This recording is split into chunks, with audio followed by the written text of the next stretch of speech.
के बाद पहली बार मेरठ पहुंचे बीजेपी उम्मीदवार अरुण गोविल ने कहा कि समीकरण का खेल वो नहीं जानते, ये काम संगठन का है, लेकिन अपनी जीत को लेकर वो पूरी तरह से आश्वस्त है। वहीं अरुण गोविल मीडिया के सवालों से उखड़े उखड़े दिखाई दिए। मेरठ में 26 अप्रैल को आम चुनाव के मतदान के अगले दिन ही मेरठ से मुंबई चले जाने के बाद बीजेपी उम्मीदवार अरुण गोविल आज पहली बार मेरठ पहुंचे। पार्टी के क्षेत्रीय कार्यालय पर उन्होंने पार्टी के नेताओं और पदाधिकारियों के साथ बैठक की। इसके बाद प्रेस वार्ता करते हुए वो पत्रकारों से मुखातिब हुए। इस दौरान अरुण गोविल एक बार फिर से मीडिया के सवालों से उखड़ते नजर आए।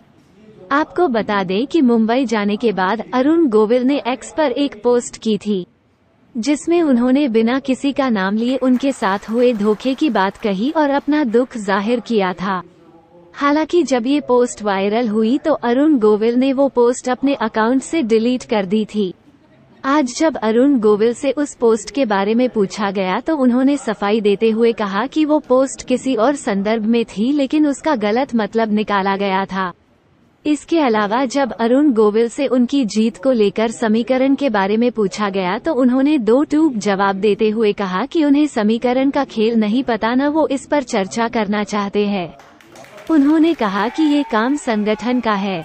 उन्होंने कहा कि वो अपनी जीत को लेकर आश्वस्त जरूर हैं। इसके अलावा अरुण गोविल ने किसी भी सवाल का सीधा जवाब नहीं दिया। वो हर सवाल पर उखड़ते दिखे। क्या समीकरण आप मानते हैं?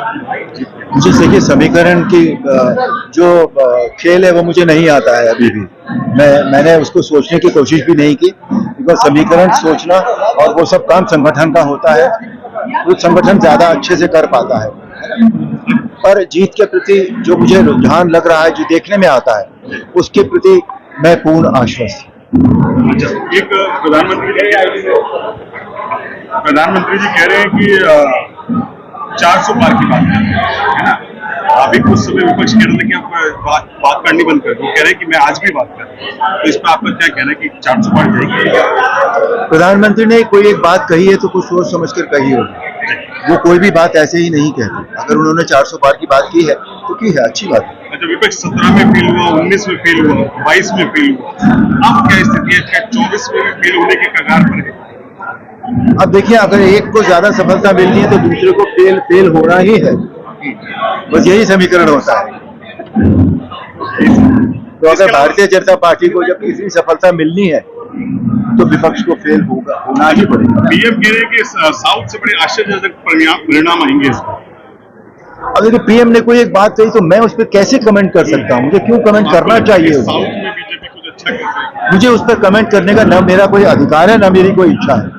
वो हमारे देश के सर्वोच्च नेता है, उन्होंने कुछ कहा है तो सोच समझ कर कहा। अच्छा, आपने एक ट्वीट की, उसके बाद उसको डिलीट भी की, उसके बाद एक वो ट्वीट नहीं किया गया था। वो पिछले 2-3 साल से हमारे यहाँ से रोज एक ट्वीट निकलता है मॉर्निंग में, जो थॉट ऑफ द डे जैसा होता है कि आज का हमारा विचार सुविचार क्या है।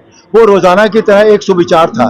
उसको पॉलिटिकल सर्कल्स में ये मान लिया गया कि मैंने वो किसी के लिए कहा है, वैसा बिल्कुल नहीं था। बोल रही है फिल्म फ्लॉप हो गई है भाजपा की 3 दिन।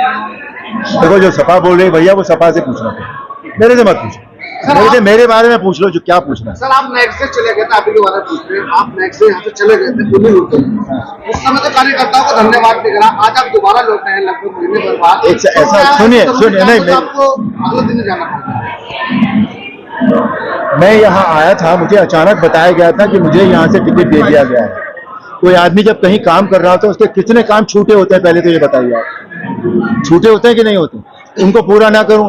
अगर मेरी आदत ये पड़ गई कि मैंने पहले लिए हुए काम पूरे नहीं किए तो मैं आगे भी जिंदगी भर ऐसा ही करता रहूंगा। मैं उस बात को अपनी आदत नहीं बनाना चाहता।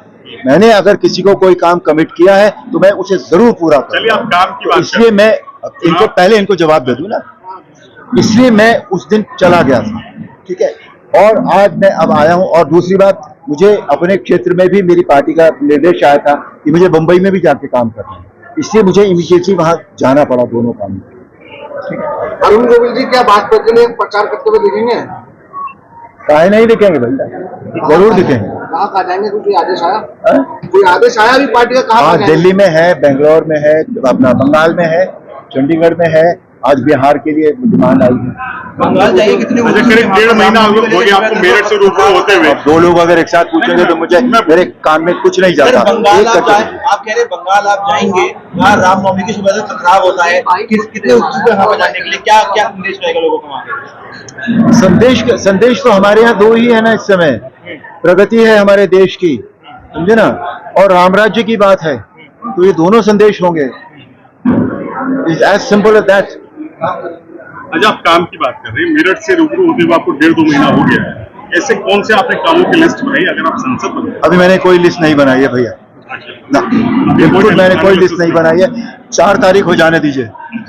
अभी तो मैं सिर्फ लोगों से मिल रहा हूँ, उनसे जनसंपर्क कर रहा हूँ, मैं उन्हें जानने की कोशिश कर रहा हूँ, वो मुझे जानने की कोशिश कर रहे हैं, तो थोड़ा बहुत वक्त इसमें लग जाने दीजिए, कोई फर्क नहीं पड़ता है। 10 दिन बाद या 15 दिन बाद रिजल्ट आ जाएगा। जब रिजल्ट आ जाएगा तब हम एक हमारे अधिकार क्षेत्र में आ जाती है वो बात, हमारे कार्य क्षेत्र पक्का हो जाता है कि हाँ अब हमें ये काम करना है, तो उसमें जुटेंगे हम। मेरठ की जनता ने कुछ कहा हुआ कि साहब ये काम हमारा? मेरठ की जनता ने मेरे से कोई डिमांड नहीं की अभी तक भी। अच्छा, ये सब इस बात के साक्षी हैं, ये जितने हमारे सीनियर्स खड़े हैं सब इस बात के साक्षी। आज तक कोई डिमांड उन्होंने मेरे से नहीं की।